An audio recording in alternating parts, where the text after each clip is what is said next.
Good morning সবাইকে। এখানে নবরাত্রি চলছে আর মাইকে আবার শুনতেই পাচ্ছ। সকাল সকাল উঠে স্নান টান করে রেডি হয়ে গেছি।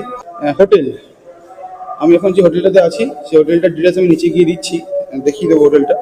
ঠিক আছে, ভালো খারাপ না, মোটামুটি থাকার মতন। দেখাই হোটেলটা। এটা হচ্ছে ফার্স্ট ফ্লোর। ঠিক আছে, আমাদের রুমটা হচ্ছে এদিকে।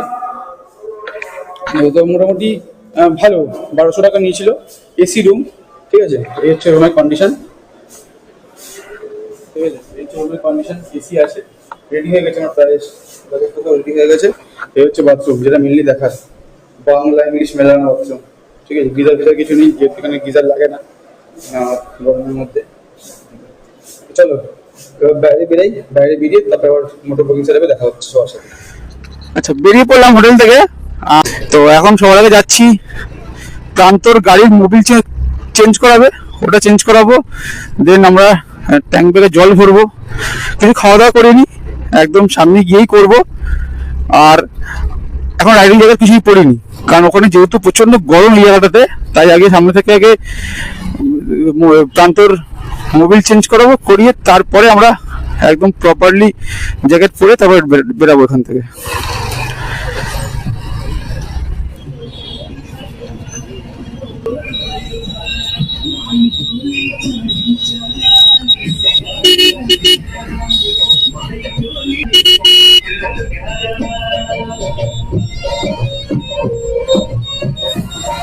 রাতে থেকে এইখানটাতে এসেছিলাম, এই দোকানটাতে। আর দাদা সকালবেলা গিয়ে আমার গাড়িটা ঠিক করে দিয়ে আসে। ঠিক আছে, এই দাদাটাই গেছিল সকালবেলা।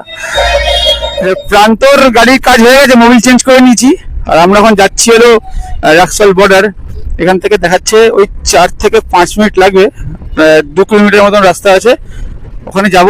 আর এবার রেটটা হয়তো প্রতিবার তো 1.6 করে থাকে, এবার হয়তো বেশি হতে পারে বা হয়তো 1.5 থেকেও কম হতে পারে। কারণ যেহেতু নেপালে এত বড় ঝামেলা হলো, হয়তো কারেন্সি নিয়ে কিছু একটা তো ডিসকাশন হয়েছে বা কিছু একটা কথা হয়েছে, যেটুকু শুনলাম এখানে, যে হয়তো অনেকটা বাড়তে পারে বা হয়তো কিছুটা কমতে পারে। তাই এখান থেকে ভাঙালাম না, এখানে 1.58 দিচ্ছিল, মানে 100 টাকা 158 টাকা দিচ্ছিল। বাট দেখি ওখানে গিয়ে যদি ওখান থেকে ভালো কিছু পেয়ে যাই, রেট একটা, তাহলে সুবিধা হবে। এটা হচ্ছে রাক্সল স্টেশনটা। আর আমরা দাঁড়িয়েছিলাম হচ্ছে ওই দিকটাতে একটা ভিড়ের মধ্যে। তো এই ব্রিজটা দেখলাম, ব্রিজটাতে উঠে গেলাম, উঠে ব্রিজ দিয়ে ওভার ব্রিজ হয়ে আমরা চলে যাবো হচ্ছে রাক্সল বর্ডার স্টেশনটা ক্রস করে যাবো। আমরা এতক্ষণ তো ওখানে বেকার দাঁড়িয়েছিলাম, অ্যাকচুয়ালি জানা ছিল না সেটা। সামনে সব নেপাল নাম্বার প্লেট, সব নেপালের গাড়ি, এগুলো লাল নাম্বার প্লেট, নিশ্চয়ই দেখতে পাচ্ছ। চটের বাড়ি সব। এটা হচ্ছে রাক্সল স্টেশন। আর আমরা দাঁড়িয়েছিলাম হচ্ছে ওই জায়গাটাতে ভিড়ের মধ্যে।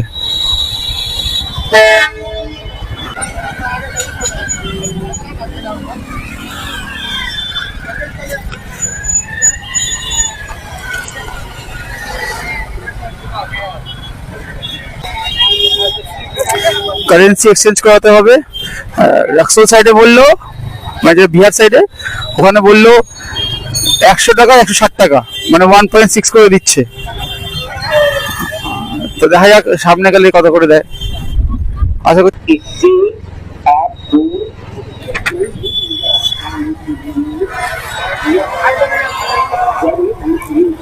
এটা হলো চলো, ওখানে চেকিং হলো, তাই ক্যামেরাটা অফ করে দিয়েছিলাম। কি আছে না আছে ব্যাগের মধ্যে, কোথা থেকে এসছি জিজ্ঞেস করে নিল। চেকিং হয়ে গেছে, এবার নেপালের কাছাকাছি প্রায় পৌঁছেই গেছি। সামনে দেখতে পাচ্ছি বীরগঞ্জ থেকে ব্রিজটা ক্রস করব, আর স্বপ্ন পূরণের আরো এক ধাপ কাছে চলে আসবো।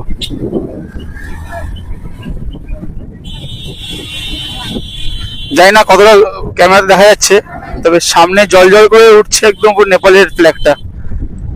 আমরা এবার নেপাল এন্ট্রি নিচ্ছি।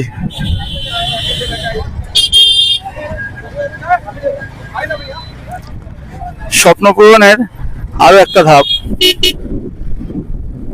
চলো, সামনে নেপাল, নেপাল গেট, স্বপ্ন পূরণ, স্বপ্ন পূরণ।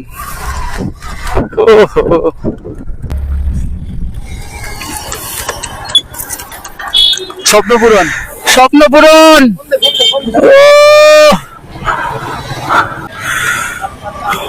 দাঁড়ালাম এখানে, দাঁড়িয়ে অনেক ছবি টবি তুললাম, কারণ স্বপ্ন পূরণ করার দিন বারবার হয়তো আসে না, তাই অনেক কটা ছবি তুললাম, তুলে এবার ঢুকছি আমরা নেপালে।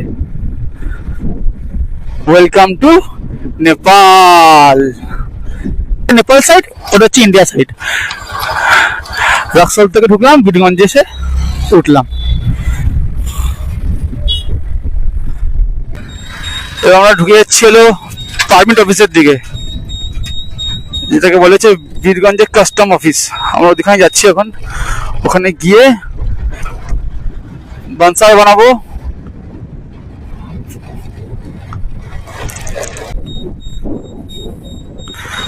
ঠিক ওখানটাতে দাঁড়াবো। এটা যে কাস্টম অফিস, একটু ছাওয়াতে রাখি গাড়িটা। সো ফাইনালি বানসার পেয়ে গেছি, ঠিক আছে। এখন কলকাতায় বাজে প্রায় 12টা। বানসার পেয়ে গেছি, আর এখান থেকে নিলে হচ্ছে 1250 টাকা নেপালিতে, ঠিক আছে। কারণ এখানে 100 টাকায় 160 টাকা দিচ্ছে আজকের ডেটে। আর বাইরে থেকে বলছো যে 10 দিন কোনোভাবেই করে দেবে না, কোনোভাবেই করে দেবে না। তো অনেক রিকোয়েস্ট করার পর 10 দিন করে দিল। অ্যাকচুয়ালি দেবে না বলছিল, কারণ বলছিল যে তোমরা এখান থেকে পোখরা যাও, পোখরা তো থাকবে, তো ওখান থেকে তোমরা আবার বাকি যে কটা দিন তোমরা থাকবে আরো 7 দিন তোমরা পেয়ে যাবে। তো আমরা বললাম না, একটু রিকোয়েস্ট করলাম, মানে খুব ভালোভাবে রিকোয়েস্ট করেছে। তো বাইরের যে ইমিগ্রেশন অফিসে যে প্রথম যে স্ট্যাম্প করে, যে অ্যাকচুয়ালি আমাদের আরসিটা দেখবে, যে প্রথম ডকুমেন্টেশন করবে, মানে পেপারটা দেবে, সে অল্প কিছু টাকা পয়সা নিল। আমি বলছি না কত টাকা নিয়েছে, অল্প কিছুই নিয়েছে। তো ও নিয়ে আমাদেরকে ভেতরে পাঠিয়ে দিল। তো ভেতরে বলছিল যে একদমই করে দেবে না। তো রিকোয়েস্ট করলাম, করার পর করে দিয়েছে। তো দুই ভাইয়েরই বানসার পেয়ে গেছি। এখন আমরা আবার রাক্সলের দিকে যাব, কারণ এখানে যা শুনলাম ভেতরে গিয়ে নাকি ওরা কারেন্সি এক্সচেঞ্জ করতে খুব প্রবলেম ক্রিয়েট করছে। সেই জন্য আমরা এখানে রিস্ক নেবো না। আমরা একবারে রাক্সল যাব, রাক্সলে গিয়ে বিহার সাইডে রাক্সলে গিয়ে আমরা পুরো কারেন্সি চেঞ্জ করবো, করে আমরা তারপরে আবার নেপাল ঢুকবো। এটাই এখন হচ্ছে আমাদের প্ল্যান। সকাল থেকে আমরা খাইনি কিছু, খাওয়া দাওয়া করবো, কিন্তু তার আগে এই কাজগুলো মিটিয়ে নিই, তারপরে বেরাবো। ঠিক আছে, খুব খুশি সত্যি। 1 বছরের একটা প্ল্যান একদম চুপচাপভাবে বানিয়ে গেছিলাম, কাউকে কিছু বলিনি ব্যাপারটাকে নিয়ে।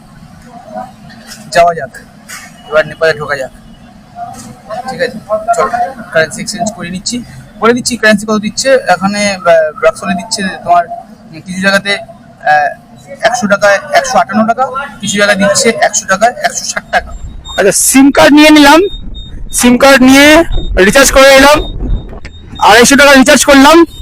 আর ওখানে 17.5 GB আমাকে ইন্টারনেট দিয়েছে। আচ্ছা, দুটো জিনিস বলে রাখি, বাইকের পারমিট দেওয়া শুরু করে দিল, বাইক কিন্তু অ্যালাউ করছিল না 27 তারিখ পর্যন্ত। সেটা 28 তারিখ মানে আজকে থেকে সেটা পারমিট, মানে বাইকটাকে অ্যালাউ করছে, মানে ইন্ডিয়ান বাইক বা অন্যান্য যতসব অন্য কান্ট্রির যে বাইকগুলো আছে, বাইক হোক বা গাড়ি, সেগুলো কিন্তু 27 তারিখ পর্যন্ত বন্ধ ছিল। আজকে 28 তারিখ, আজকে থেকে দেওয়া শুরু করলো। আমরা এখন আছি ত্রিভুবন হাইওয়েতে। এখান থেকে পোখরা দেখাচ্ছে প্রায় 246 কিলোমিটার, কিন্তু তার মাঝে ঠিক এখান থেকে মোটামুটি 113 থেকে 14 কিলোমিটার পরে আমাদের মোটামুটি পাহাড় চলে আসছে। যতটা এখান থেকে খবর পেলাম, ওখানে একটা ল্যান্ডস্লাইড হয়েছে পুরো একদম পাহাড় ঢোকার মুখটাতে। তো মেবি হয়তো আজকে আমরা ওখান থেকে নাইট স্টে করে যাবো। আমরা হয়তো আজকে পোখরা পৌঁছাতে পারবো না। আর সেকেন্ডলি হচ্ছে যে বানসার অফিস থেকে বানসার বানিয়ে কারেন্সি এক্সচেঞ্জ করিয়ে মুন্না ভাইয়ের কাছে গেছিলাম, কারণ মুন্না ভাইয়ের একমাত্র আছে যে যাকে আমরা সবাই চিনি, একদম বানসার অফিসের পাশেই যার সব, একদম বেরিয়ে এসেই।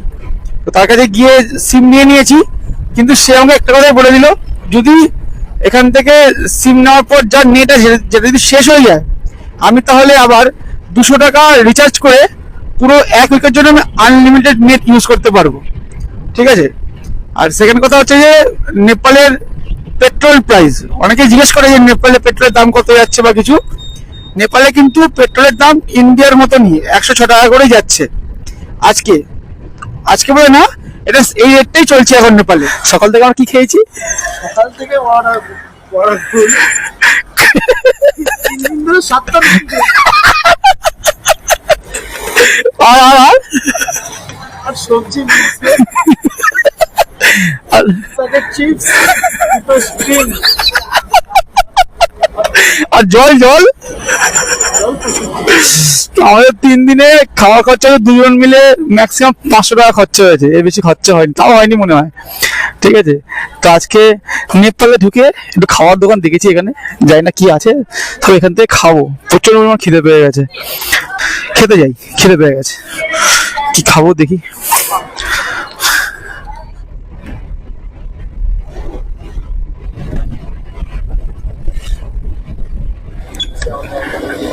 নেপালের প্রথম পেট্রোল পাম্পে পেট্রোল ভরা, এখানে কত করে যাচ্ছে? কত করে যাচ্ছে এখানে? 158 টাকা। হ্যাঁ অবশ্যই এটা 158 টাকা হচ্ছে নেপাল কারেন্সিতে, একদম আমাদের ইন্ডিয়ান কারেন্সিতে না।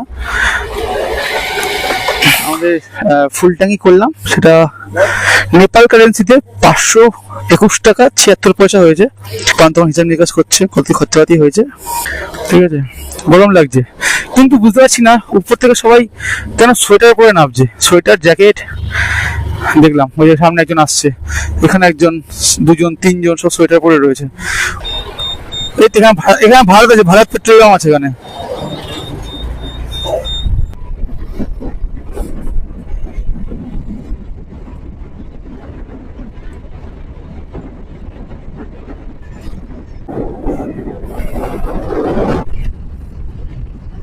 একটা দারুণ জিনিস মিস করে ফেললাম দেখাতে গিয়ে।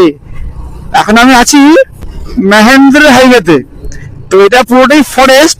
ঠিক আছে, এই ফরেস্টের মধ্যে ওপেন লেখা আছে গন্ডার হাতি নাকি বাইরে বেরিয়ে আসে। এইক্ষুনি জাস্ট মানে 300-400 মিটার পেছনে ফেলে আসলাম, একটা গন্ডার রাস্তা দাঁড়িয়ে খাচ্ছে, একটা গন্ডার। প্রান্ত আমাকে আঙ্গুল দিয়ে দেখালো, বাট একদম দাঁড়িয়ে ছিল সামনে।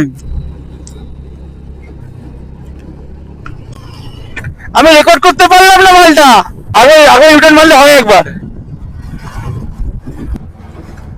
আমার ইউটার্ন মারবো, মেরে দেখবো। আমার সিরিয়াসলি বলছি, আমি আইডিয়া, আমি ভেবেছি পাথর দাঁড়িয়ে আছে একটা কোনো, আমি আঙুল দেখলাম, আমি ভেবেছি পাথর দাঁড়িয়ে আছে, পাথর। কি সাইজ মালটার! চ দেখবো দেখবো, চ।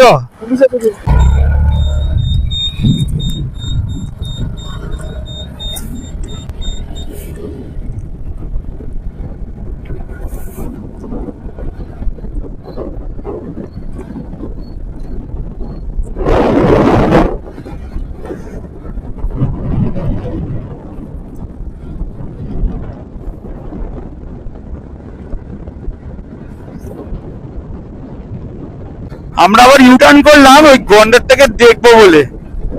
কি ডেঞ্জার সাইজ ছিল ওটার, কি খতরনাক একটা সাইজ।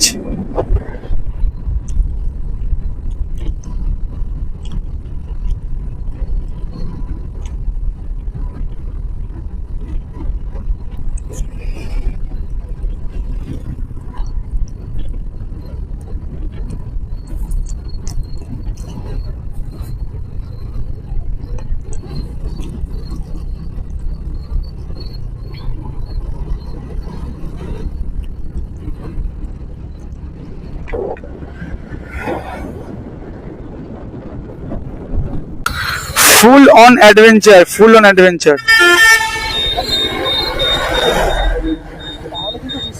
হ্যাঁ হ্যাঁ, চল বেরা বেরা, আস্তে আস্তে চল, আস্তে চল, কাপড় ঘুরি নেবো। ঘুর ঘুর ঘুর। আরে বাঞ্চোদ, চল এবার দেখাতে পাবো তোমাদেরকে।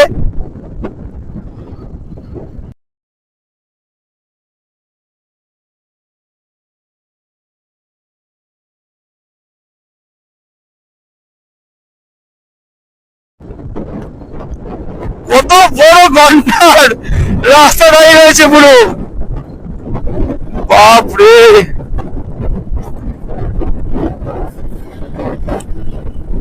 ঘুমটা পুরো ভেঙেই গেল ভালো সব দেখে। সেটা মা আসছে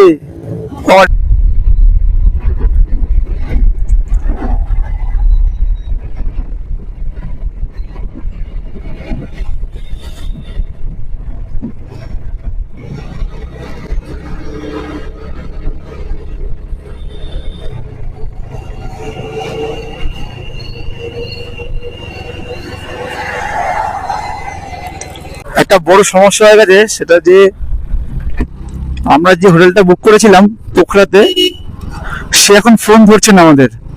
আর আমার এখান থেকে পোখরা এখনো দেখাচ্ছে প্রায় 128 কিলোমিটার। এবার ব্যাপারটা হচ্ছে যে আমি তো হোটেল বলে এসেছিলাম যে পোখরাতে ঢুকবো সেই হিসাবে, তো হোটেল তো নেই। তো আমরা পোখরা থেকে প্রায় 128 কি 130 কিলোমিটার মতন পেছনে থেকে আমার হোটেল দেখছি, প্রায় এখন 127 কিলোমিটার পেছনে। তো এখানেই দেখ, এখানে দেখে নি কি আছে না আছে, বুঝলি? রুম হ্যাঁ, দেখি কি নন এসি।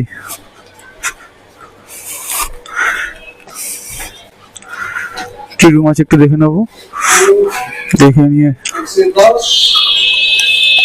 नीचे वाला दिखेगा, नीचे वाला दिखेगा, कारण कि लगेज लेके जाना है ना।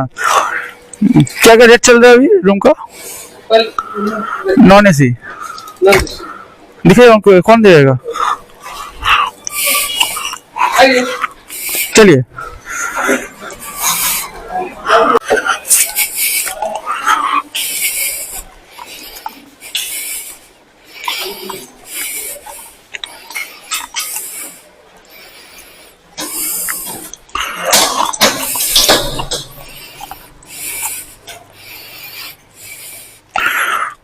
ठीक ठाक है। कितना का रेट है सर? आप एसी भी लगा सकते हैं, नॉन एसी भी। नॉन एसी नॉन एसी है तो आपको 1000 মোটামুটি 1000 টাকা বলেছে, যেটা মোটামুটি আমাদের ইন্ডিয়ান কারেন্সিতে 625 টাকা হচ্ছে। ঠিক আছে, এবার দেখা যাক কি হয়। রুম আছে, রুমটা ভালো room, double bed single bed, 1000 টাকা নেপালি কারেন্সিতে। ইন্ডিয়ান কারেন্সিতে মোটামুটি 625 টাকার মতন হচ্ছে। হোটেলে চলে এসেছি। অ্যাকচুয়ালি পোখরা যাওয়ার কথা ছিল আমাদের, তো আমরা পোখরা যেতে পারলাম না। তার কারণ হচ্ছে যে যেহেতু আমাদের অলরেডি 3টে জঙ্গল আমরা ক্রস করেছি, তার মধ্যে সামনের দিকে জঙ্গলগুলো দেখলাম আর একটু মানে বেশি টাফ, আর রাত্রি হয়ে গেছে। তার মধ্যে আবার গাড়ির ফগ লাইট জ্বালালে গাড়ির ব্যাটারিটা লোড করছে, ব্যাটারিতে লাইটটা জ্বালাতে পারছি না, আর ঘরে আলো প্রচন্ড কম, ওর জন্য বাথরুমের সামনে দাঁড়িয়ে ভিডিও করতে হচ্ছে। ঠিক আছে, বাথরুমে আলোটা একটু বেশি ভালো আছে বলে। ঠিক আছে, এবার কথা হচ্ছে যে কালকে কি প্ল্যান? কালকে জমসম আমরা স্টে করবো।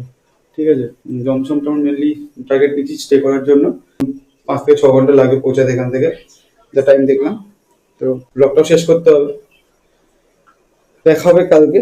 তবে তার আগে অবশ্যই ভিডিওটা ভালো লাগলে চ্যানেলটা সাবস্ক্রাইব করে নিও। Good night. অবশ্যই চ্যানেলটা সাবস্ক্রাইব করবে। কি ভালো লেগেছে কি খারাপ লেগেছে অবশ্যই কমেন্ট করে জানাবে। টাটা।